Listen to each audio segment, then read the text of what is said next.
Hello everybody, bit of a different YouTube video for you guys today. So I am working with British Horse Feeds and we are talking all about body scoring, the importance of fibre feeding. So I am bringing you a very special video all about a visit that we had. This visit wasn't today, it was a little while ago now. It was actually in winter and I wanted to bring you this video because it's such an important topic. So what we're going to be doing is we're going to be looking at a few different horses, looking at their body scores, what we're feeding them and why. I hope you find this really interesting. Please find all the details for British Horse feeds in the description below. Isn't particularly keen on food. Right, Sometimes. she's not a very good eater. No, so sometimes she'll eat at breakfast and sometimes she won't. Okay. She currently gets grass chop, speedy beet, and then her balancer. Is the meds what turns her off, do we think? Is that a bit before that, she's just never been a great eater? Funny. When I had her, before I got her here, she didn't. What's her routine, obviously, at the moment with all the wet and the winter? Is she out at all? Or? Yeah, so we try and get them out every day. We don't manage it every day. When it's really wet, then we don't. Yeah. But she would be eating more hay than she is grass at the moment. Right, okay. She has hay in the field because we don't. She has access to forage at all times. Yep, okay. What's the hay like? Can I have a look? Yeah, absolutely. Yeah, so this is what everyone gets. So yeah, we steam everything. And it's all meadow hay. There's no rye, there's no clover. It's all. Everyone eats it quite nicely, do they? Everyone eats it really nicely. Yeah. Yeah. Okay. So I think you've about right with the diet, predominantly, like you say, ad lib. I would be interested to know how much of the hay she's eating. Do you ever weigh it? Have you got an idea? So she eats about 4 or 5 sections a night. Yeah. She eats the hay in the morning. There's always hay left. Yeah. But it's very difficult, right? Because yeah. You want there to be. Yes. So it's a tricky balance between giving them so much there's always enough left, but not so much that you've got a stable bedded down on it. She ate more hay than she does now. Yeah. But that isn't uncommon because if they've, I'm not saying with you, Charlie, but if they before were restricting her hay, then when you do go to ad lib, they're like, well, I better eat it all because it's probably going to run out. Yeah. She did give her ad lib. And that's the philosophy I always have with the good doers. It's like us on a diet. You're hangry, aren't you, all the time? And you see the ones that are restricted and actually you have to soak the hay, take the calories out and give them more, which seems ridiculous. But then they stop ganneting on it almost. But it's just, if she's eating 4 to 5 sections, I'm pretty comfortable. Do you know what I mean? If you're putting a hay in and you know what is. But I don't think she shows any signs of not eating enough fibre. She's not hollow in the hindgut in any way. You can see the poor forage eaters when they're really braced up, and she's not. She's pretty comfortable as well. I think she looks really well. How do you feel from this? I think she's really well. Yeah, I think she looks really good. Like you say, she's got the big tummy, but mum's foot. But like you say, that is part of her medical condition. And she's very widely sprung in her rib cage as well. So I think she'd naturally follow that. So when we're condition scoring, we're obviously looking for sort of muscle tone, which sort of along sort of like the top line here, over her back as well, and then over onto the tail. With fat, I'm looking behind her shoulders and over her ribs, and I can't feel, predominantly she's storing a little bit behind there, but that is normally where they will. I would say a condition score would be, I use a 1 to 9 scale, and I would say she's bang on. I'm happy with her. Yeah. No, I would say from. So where is the ideal? As a 5. So we use the 1 to 9 score. I personally do, just a bit more in depth. So I would say she's perfect. She's not got. I can feel enough rib. I'm not having to dig for the rib, but I'm also not able to play a tune on the ribs. You know what I mean? So I tend to draw an invisible line across there. Anything downwards is not fat. And I've done a lot of pony club talks, and mums always say, my pony's fat. Where's the fat? And they go, there. And I'm like, that's a distended stomach. So things that cause distended stomachs are things like breeding a fold, old age, the type of forage, lack of work. So you'll never see a horse going around Badminton or Burley with a big tummy because it tends to go with fitness. But you might see a dressage horse with a bigger tummy because it's the nature of the job. So there's a lot of factors, and I think with your medical as well, you've got that factors that blow that tummy. Some horses just never get rid of it. I think you'll see a difference if you're now changing her workload and she's starting to. I think you'll go. Here, really, exactly. Yeah. I'm thinking she looks better now. When you kind of go and ask her to, like, you see, she has got corner lines. She just didn't before. I know. But when we work her, if I'm watching or watching a video of me riding, I can see she's much more lifting her own body up rather than all like dipping away. And in terms of volume of feed, where would you be at? So you've got a 5, we're in the middle, she's healthy as such, we're looking to maintain.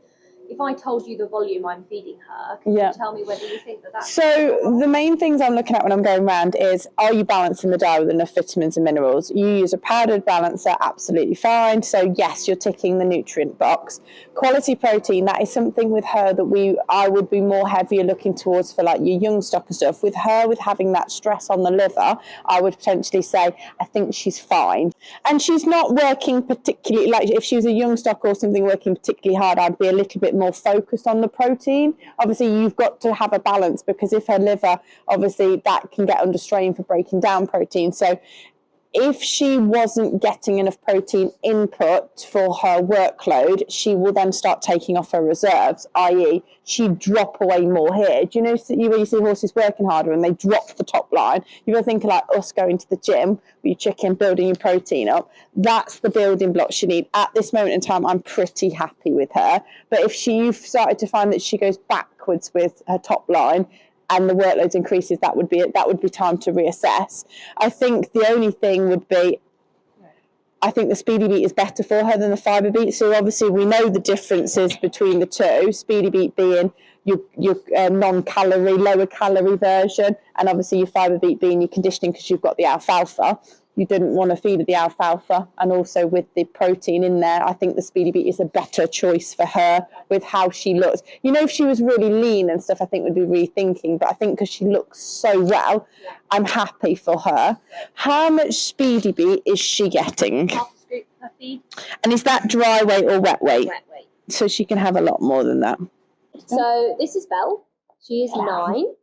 She is a warm blood cross Irish beastie. She got given to me. Yeah. She has had ulcers. Yeah. We had increased her ulcers when she very first came. Yeah. It did make quite a big difference. She is fed grass chop, Speedy Beat, mineral balancer, gut support. Okay, good girl. She looks really well in herself, shiny. Yeah. I wouldn't want to see her any heavier. I think she's spot on. Yeah. Okay. Tune on them. So like if I feel lightly across there, she's just spot on. But no, she's got a really lovely top line. Yeah. The fact that you feed Ad-lib nice quality forage, I wouldn't worry too much. I think that if she wasn't eating her forage very well, if you were restricted anyway, then fair enough. But I think that she isn't eating her forage. She isn't eating it too well at all. So I would increase her Speedy Beat. Okay. And again, I don't think she's showing any signs of struggling, because she's not hollow in any way. No. She looks pretty comfortable from the eye and her gut there. So, but yeah, by all means, I would be enticing up the Speedy Beat to give her a little bit more. At the moment, she's not really getting a massive amount, because she's only getting half a scoop of it, wet weight, twice a day. Well, in dry weight, that's quite minimal. Yeah. So you're only really using it as a wetter. So actually, you've got way more benefits to get from the beet products. So the beta-glucans in there, the benefit that brings to the guts, the coating and the gel effect of the acid, stomach acid. You've got a lot more benefits by feeding a low-calorie beet to filling her up. She needs to be eating about 2% of forage per day. And if she's not getting that from the grass and the hay, then you need to be looking at sources like your Speedy Beat to be bringing that up. I think the only negative you've got with Speedy Beat sometimes is because it's quite voluminous with water, the volume can back them off a little bit. So it's not like if you were comparing, say, the calories of that compared to, say, a cube or a mix, then obviously you've got a lot less volume in there. But most horses, there's a lot more benefits with being that fibrous feed and having like water, the hydration. This time of year when you're restricted in the paddocks, the fact that she will eat that bigger wet feed, there's a lot more benefits to it. Okay. Yeah. Good. Next up, let's have a little look little Dee Dee. So this is Dee Dee. She is 4 going 5. She'll be 5 in May. Yeah. She's a thoroughbred. Yeah. She was given to me as a foal. Yeah. She is in light work now. Yeah. She's not doing loads. She's been doing a lot of growing. She gets the same diet, so chop, speedy beat, linseed, mineral balancer. Yeah. And then and she gets like a hoof supplement and stuff because she's had rubbishy feet. She again is ad lib. She's never had a fat day in her life. Yeah. And I think that potentially she's still going up, isn't she? She is. She does get a bit grumpy sometimes with her gut. Have you got her on all your gut supplements and everything? Yeah, she's on the same stuff as the others, but like that, you know, little stomp, just a little bit of warning, like get off me. Yeah. So I have been, you know, I'm just aware that she's more sensitive maybe than your average, but then I think in the learning I'm doing today, I'm not feeding her enough fibre, basically. No, and again, like don't be afraid. Like say, like fibre is everything, and even if you've got a good doer, you shouldn't be restricting. You should be going, how can I take the calories out, but feeding more? Yes. Wheeling the speedy beat there. Versus obviously other calorie forms.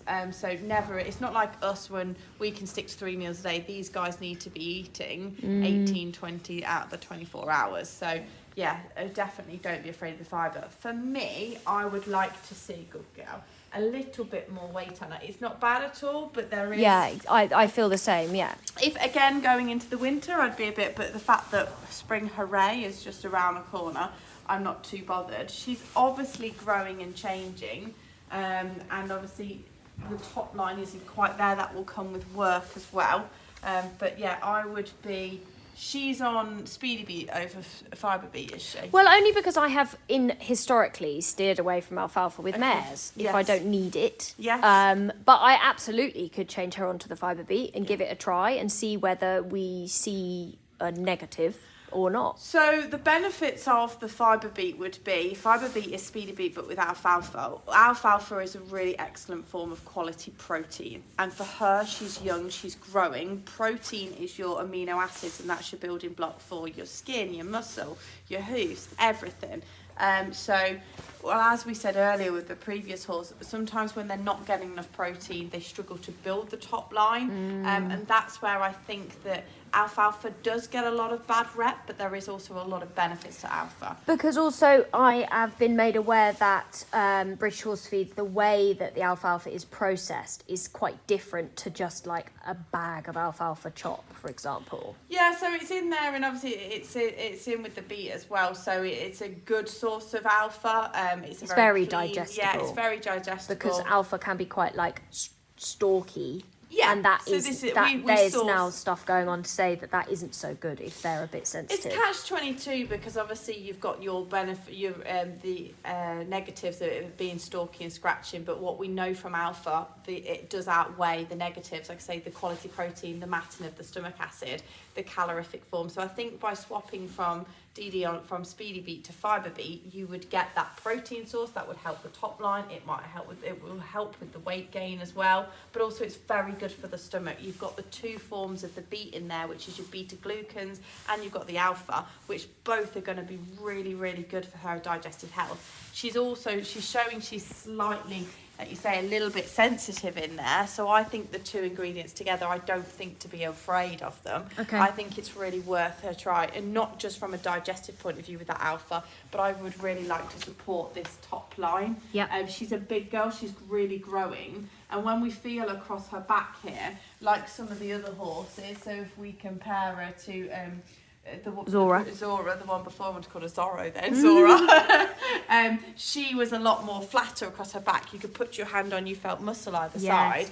With Dee Dee, you feel a little bit like the spine of the buck. So she needs more muscle, which is her age, and it will come with time, but you need to support that. Yeah. It's like us going to the gym, not having the protein sources, we won't build the muscle tone. And so how much volume would you be feeding a horse of Dee Dee's size? So she's not on an awful lot at the moment with her speedy beat. So I'd be quite happy if she could be getting up to about a wet scoop of fibre beat morning and night. She could have more. Yeah. But I think because your fibre sources are really good. So she's having ad-lib forage. She's getting turnout in the pasture and everything like that. I think she's getting a lot. I wouldn't get too at it with the amounts. Okay. So when we look at amounts of feed, like balanced feed, things like vitamins, minerals, then we've got more of a margin we need to hit. Yeah. But you're feeding your balancer and you're feeding the right amount. With the fibres, as long as she's eating 2% of her body weight in forage a day, so that equates from the grass, the hay, and then things like your chaff and your beets and everything comes into play. So I don't say she's got an absolute amount, but definitely because she needs more weight and she needs the top line, I would flip her to fibre beet and I would increase the volume up. So if we were to go with scoop of fibre beet twice a day, and she gets linseed, so you would I would.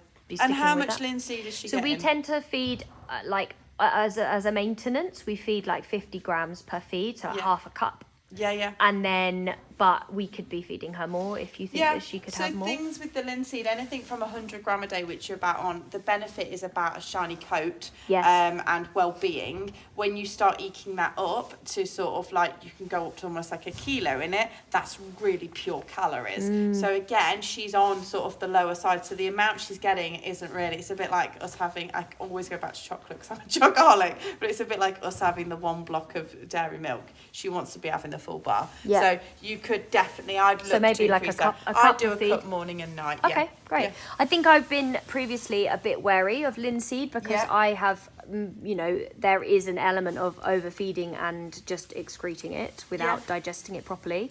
But it's interesting to be feeding it. I think at that point I wasn't feeding it alongside such like valuable fibre. So now that we're feeding it against the valuable fibre, like the fibre beet, the speedy beet, it's much more digestible. So it's micronized, so it's as it gets into that digestive system, it's almost halfway digested without it being fermented. It's very digestible, so you get the full advantage out of it. Ours is a very good quality. The oil in it, it's very dark. So if you compare some of the it is dark. It's different. We can go look at it in the bin. Actually, it'd be interesting to have a look. So when you compare linseeds, the darker, the more oil content, and obviously what we need is oil for the calories in there. With oils on the market, you get omega-3 and 6s. So your omega-3 is your anti-inflammatory and your omega-6 is your inflammatory. Now, you need a response of both. But basically, linseed is your omega-3. So you need advantage of omega-3 and 6s. But why we like linseed particularly is it's very high in it in your omega-3. So your anti-inflammatory response is in there. Okay, that's interesting. So it's a very safe oil. It's...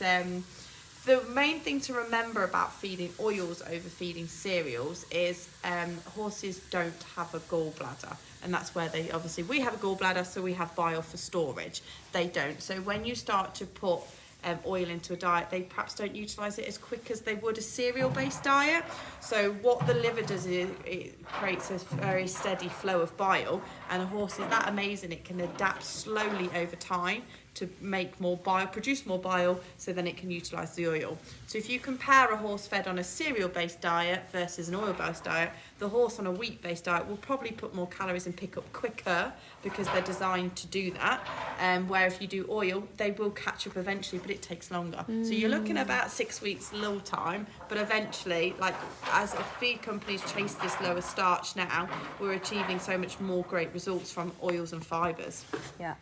Please find all the details for British Horse Feeds in the description below. Don't forget to give it a like if you enjoy the video. And yeah, I'll see you for next time. Thanks for watching, guys.